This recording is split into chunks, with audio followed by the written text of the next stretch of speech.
we go back with different ideas, and that's getting into other people's head, and it's changing many people's perception of who's black, who's not black. How do I embrace my blackness and recognize it and be proud of that? And it's going from here to there. I definitely relate to that because I'm taking a course right now in Hunter College about the history of the Dominican Republic. And my professor, Luis Alvarez, he's teaching there again? Yes, he's a part-time teacher. Okay. He used to send students here so much, I don't know what happened. Please tell him to send students. Sure, okay. I'm having an interview with him too about this. So. I take my hat off. It's yes. very good, yeah. Yes, I think so too. And a very interesting thing that I found in his class is that he told us, you know, his education growing up in the Dominican Republic, he was taught certain things about the Dominican history. And especially in relations to Haiti, too. Very complicated relationship we have. And he told us he's teaching us a different way of thinking. To really recognize our relationship with them. They're our brothers, and they've made us a lot of who we are today. So I found it was interesting how he wanted to kind of change the way Dominicans see that. And yeah, so I think that's very, very relevant. Beautiful. That's it. you have to interview her. Yeah, that's what I'm thinking. I'll interview her. For the project. Okay. So, I think, I don't know if you have any more questions, but I have just one more question about assimilation. How, and I'm quite caught in this struggle too, how it is very difficult for Dominicans as a whole. I think that we try to hold on to our culture as much as possible. And at the same time, the second and third generations are kind of caught in the middle. Because we do identify with this country, and yet at the same time, we feel such loyalty to our family, to our roots. And I just, as a whole, how is this Dominican population holding up with that? Lovely. Yesterday, we have a researcher coming from Barbados, because we have a lot of people from all over the world to come, because we're unique. This is the only place. So she came yesterday, and she was talking to me about how she was interviewing some Dominican students here. She says it's incredible, the passion that these Dominican students put into, hi Maria, into whatever they do. And they hold on to their Dominicanness. And sometimes they haven't even been in the Dominican Republic. She was fascinated by this. And yes, and I understand what you were saying. But perhaps it's like a process, and it's by phases. You see a lot of Dominican students, when there's like little, when they go to elementary school and all that, they don't want to identify to the Dominican roots. They don't want to identify to their Dominicanness. But then when they grow up and they go to college, they want to reconnect and to look for their roots. And you see that phenomenon going on and on and on. And sometimes we were asked the question, what's going to happen with the language? Are Dominicans going to continue speaking Spanish, or are they going to lose it like Italians did, Irish people did? And perhaps it will happen, but no soon.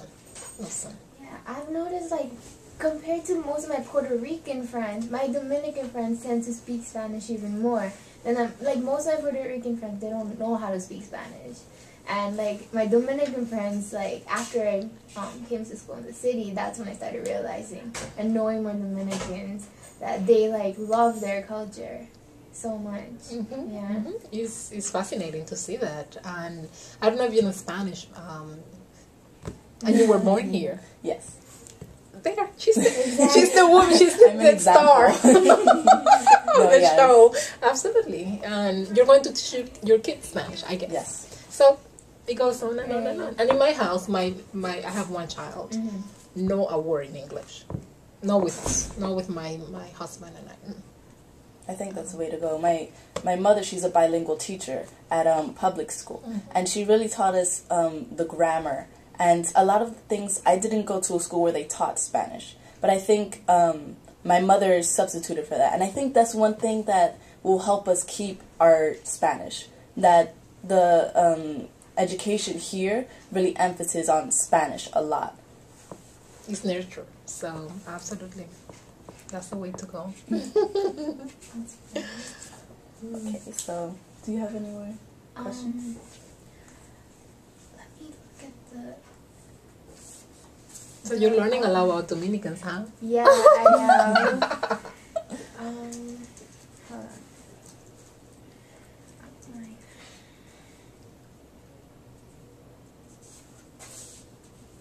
Hunter, we have a lot of Dominican students, but not like here. Like City College. It's like the largest population, I think. I was thinking that is it because like Washington, it's like close to Washington Heights. Maybe that's why you guys have more. Oh, the City College of New yeah. York. That's a very good question. Yeah. It might be. We don't know because they come from all over. And also another question, like we've been trying to find if there were like Dominican populations in like downtown Manhattan. Are there any like specific ones? Because we couldn't find any. Like not anybody living there. There were. We found a lot of people working there, but not living. That's a great question, and you know that now the Dominican Institute is finding like we have up to 5,000 Dominicans who came through Ellis Island. oh wow. Yeah, in the early 19th century, late 19th century, early 20th century. And what happened to those Dominicans? That's what we're looking for. And the Dominicans even had a newspaper here in 1914 to 1916. We owned a very prestigious magazine, Novedades. And we're looking for that information. What happened to these people? Didn't they get together like we do now? Didn't they form community organizations? They had to What happened to those? So we're looking for that because and that's why I'm telling you, we're rewriting history here. Because no one knew about this. And it was there. We have the records, Ellis Island records. No one can deny that. And many of them became citizens. Wow. So that's why we're looking for assimilation, perhaps. Right. What happened? And we know that they had a great relationship with Puerto Ricans and Cubans during that time. Because we see many of these people coming through Ellis Island and staying at a Puerto Rican household or a Cuban household.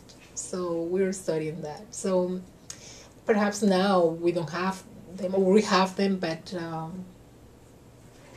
we have lost those Dominicans. Right. But we're going to find them. Don't worry. we'll That's our mission. So. Anything else? I guess, do you have any more input about the Dominican population here? I think that what you're doing is great, and that as many people as can be interested in Dominicans, like not only merengue, not only baseball, but more than that. Yeah. Right. There's a lot more to us than just that. And baseball. Oh, yes. So I'm so happy that I can see people like you, young people like you, and a Dominican student and a person of no Dominican descent interested in the topic. And even though it's for a project, but you get passionate about it. Right. And you learn so much, and you learn how to respect more other cultures. And for me, that's a blessing. Absolutely. And please, if you have any more questions, any more thoughts, email me, call me. Okay. Take my cards, Right. and anything that you need from us. Thank you so much for your time. You're welcome. This is a really big help. Thank you for coming, and take Shamika? Sumaya. Take Shakima. Shakima. Right. Right. That I missed her, and I Yeah, hope. she really wanted to come. She did. Yeah. Whoa, why didn't you? I was going to be here until late today. Yeah, I told her, but then she's like, "You guys just go." Like, She said, "Oh, you missed to see this beautiful place." hey, maybe they'll come But back. I'm sure we're going to come back. This is a great resource. It is a great resource. It's the only one in the United States. The only Dominican library in the United States, and it's not only a library; it's an archives. And you see this beautiful exhibit.